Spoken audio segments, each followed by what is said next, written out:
मला गेल्या 7-8 वर्षापासून मला त्रास होता. मला मेनोपॉज नंतर प्रॉब्लेम सुरू झाला. युरिन इन्फेक्शन, कॉन्स्टिपेशन असे बरेच प्रॉब्लेम झाले. तर मी खूप डॉक्टरांना दाखवलं, पण तेवढ्यापुरती फरक पडायचा की परत तेच तेच त्रास व्हायचा. खूप खूप त्रास सहन केला. आणि मग आता जेव्हापासून योगा, म्हणजे मी मध्ये पण योगा जॉईन केला होता एकदम 1 वर्ष, पण वजन कमी झालं होतं थोडं 1-2 किलो, पण असा त्रास तो चालूच होता माझा. जे प्रॉपर मी डाएट वगैरे फॉलो नव्हते केले. पण आता तुमचा योगा सुरू केल्यापासून ऑक्टोबरला केला सुरू, आणि जानेवारीपासून मी डाएट सुरू केलंय. तर ते डाएट सुरू केल्यापासून तर माझे गॅसेस वगैरे पण कमी झाले, बरेच प्रॉब्लेम सॉल्व्ह झाले. त्याच्यामुळे मला खूप आता इंटरेस्ट पण येतोय आणि छान वाटतंय.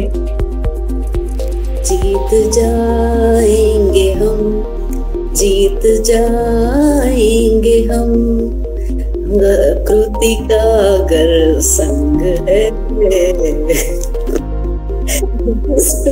Just one line for Kritika, because you have been a motivator for me, and I feel so proud after starting yoga. Of course, so many years now I'm a fan of yoga, I can say, and I really enjoy doing it because I feel that you are aware of yourself, you start thinking of yourself, and you go in that sort of trance, like where everything else is shut and you are just concentrating on your breath. If you do it consciously, I have seen, I will not able to memorize, but automatically when you go down, your breath is left, because I'm concentrating. I honestly to tell you, I understood that. Start concentrating, it happens. You don't have to tell yourself, breathe out, breathe in. It's just happening.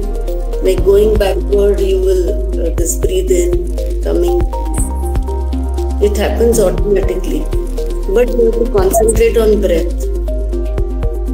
Class बद्दल मला चांगलंच वाटतं. मला माहितच आहे, म्हणजे योगाचे खूप छान फायदे असतात. असं मी आता जस्ट 1च महिना झालाय मला तुमच्याकडे जॉईन करून, पण मला माझ्या एवढं लक्षात आलं की माझी बॉडी म्हणजे स्ट्रेच होतीये. म्हणजे पहिले अजिबातच वाकत नव्हतीये तर ते, आणि एक उत्साह दिवसभर जो मला म्हणजे थकल्या जायचे किंवा काम करत, तो उत्साह खूप वाढत जातो. म्हणजे असं थकत नाहीये असे.